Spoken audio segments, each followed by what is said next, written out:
abakadde ba mugaso nnyo mu buli nsi. Mu nsi ezirimu abakadde abagezi be bawa eggwanga direction. Ne bwe kituuka mu bintu ebirimu okukakaalukana, okukozesa ennyo emibiri n'okutakula ennyo emitwe, bamenya abantu abalala. Ennaku ezo balaze ku WhatsApp baminisita ba President Museveni okuviira ddala ku ye ng'ebitundu 80 ku buli 100 bakadde banne, ate nga yabateeka mu bifo byewandiise ebyenkizo ebikyusa eggwanga. Minisita wa Constitutional Affairs mukadde munne era atwala ebitundu 80 ku buli 100 eby'olunaku lwe nga yeewummuzaamu. Kati oyo yandibadde akulira mu ministry y'ebyokwewummuzaamu, naye omusitula n'omuteeka mu ministry ekyusa eggwanga ey'amateeka. Ssaabaminisita bwe gutyo, pulezidenti waabwe bwe gutyo, ne vice president waabwe bwe gutyo.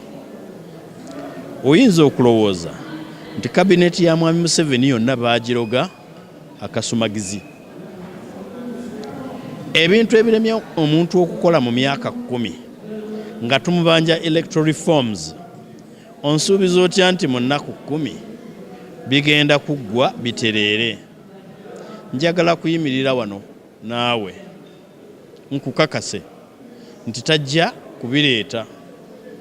Olunaku nduwandiise nti atugambye ennaku 10 okuva olwaleero agenda kuleeta electoral reforms, nga tukimanyi nti ne mu cabinet teziriiyo, tebannazireeta, nga tukimanyi tebannaba nakulagira Law Reform Commission kubakolera nteekateeka zizireeta. Law Reform Commission yerimu abantu abategeerera gavumenti eno ku nsonga z'amateeka. Tebannaba nabbawa kiragiro nti bazitandikeko, okujjako nga mutambuze munnaffe abadde tamanyi prosesi y'amateeka bwekola na bwetandika na bwewunzika. Naye bw'aba nga abadde agimanyi waliwo ekyobukuusa.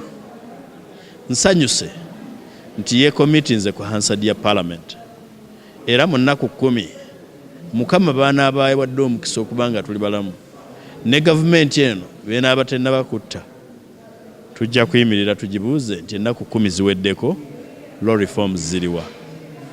Kambateeke ku notice mu nnaku 10 bo be basuubiza, nze mbadde 11. Naye nkukakasa ekisooka ku bonna tekuli alina busobozi kusobola ku generating electoral reforms mu nnaku 10. Bayinza n'okuba nga electoral reforms ze bategeeza kukyusa linnya lya Electoral Commission nga bo kye bayita comprehensive electoral reforms. Naye mbatadde ku notice ennaku 10 onootuulira.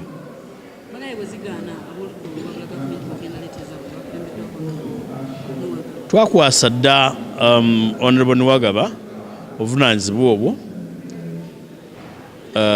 nga Attorney General waffe, era ffe zaffe weeziri ziri ku mmeeza. Enjawulo nti bw'obeera ku ludda luno olutegeerera gavumenti nga toli mu buyinza, bajja kukusaba certificate of financial implications. Eyo Museveni gy'akozesa to gag parliament okumakinga sure ti tetuleeta tteeka lyonna ly'atayagala. Twakibasuubiza, tuddamu ekibasuubiza, era kandowooze nti ku olwo sipiika ajja tuwa omwaganya okutuukiriza ekyo.